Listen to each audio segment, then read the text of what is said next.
ধর্মের যিনারা মেন দেবতা তিনারা কি বলছেন? তিনারা বলছেন লা ইলাহা প্রতি পাপম, যদি কেউ লা ইলাহা পড়ে আল্লাহ তার গুনাহ মাফ করে দেয়। আরে জোরে বলো লা ইলাহা ইল্লাল্লাহ, বলো লা ইলাহা ইল্লাল্লাহ, ও গো লা ইলাহা ইল্লাল্লাহ, যদি কেউ পড়ে নেয় আল্লাহ তার গুনাহকে মাফ করে দেয়। আর যদি শিমনও বলছে লা ইলাহার প্রতি পাপম, যদি কেউ লা ইলাহা পড়ে আল্লাহ তার গুনাহ মাফ করে দেয়। ইল্লা আল্লাহ পরম পদম, আর যদি কেউ আল্লাহ নামের জিকির করে আল্লাহ তার সম্মানকে বাড়িয়ে দেয়। আর জোরে বলুন না, আল্লাহ জিকির করবেন একটু, বলুন আল্লাহ আল্লাহ আল্লাহ আল্লাহ, ওরে আল্লাহ আল্লাহ আল্লাহ আল্লাহ আল্লাহ আল্লাহ আল্লাহ, তুমি চললে চলালে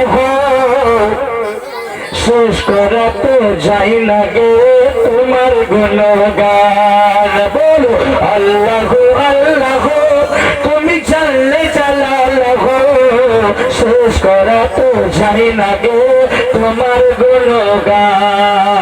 আল্লাহ আল্লাহ, তুমি চললে চলালে শেষ করা তো যাই না গে তোমার গুণগান।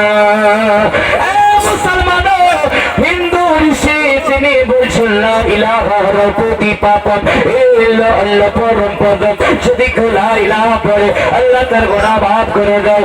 ইল্লা আল্লাহ পরম পদম, আর যদি কেউ আল্লাহ নামের জিকির করে আল্লাহ তার সম্মানকে বাড়িয়ে দেয়। তারপর আর যদি সে কি বলছে, জন্ম বৈকুণ্ঠপুর ও পরিণতি ছবি নাম মুহাম্মদ সাল্লাল্লাহু আলাইহি ওয়াসাল্লাম।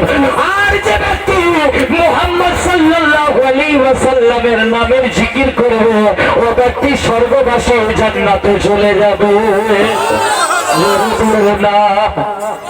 এই জন্য বিদ্রোহী কবি কাজী নজরুল ইসলাম বাংলাদেশের ঢাকাতে এক মসজিদের নিকটে জিনার কবরস্থান। কবি নজরুল ইসলাম বাংলাদেশের জাতীয় কবি, আমাদের ভারতের বিদ্রোহী কবি। নাম শুনেছেন কবি নজরুল ইসলামের? আর জোরে বলুন না, শুনেছেন? জোরে বলুন। আমি ছোটবেলায় তিনার লেখা একটা নাতে পাক শুনতাম, কি মুহাম্মাদের নাম যতই জপে ততই মধুর লাগে।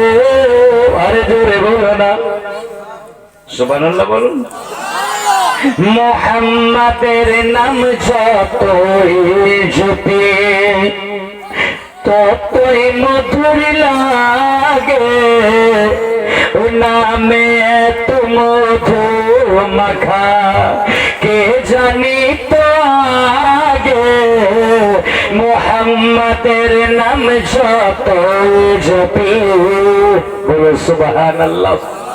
আর যদি সে বলছে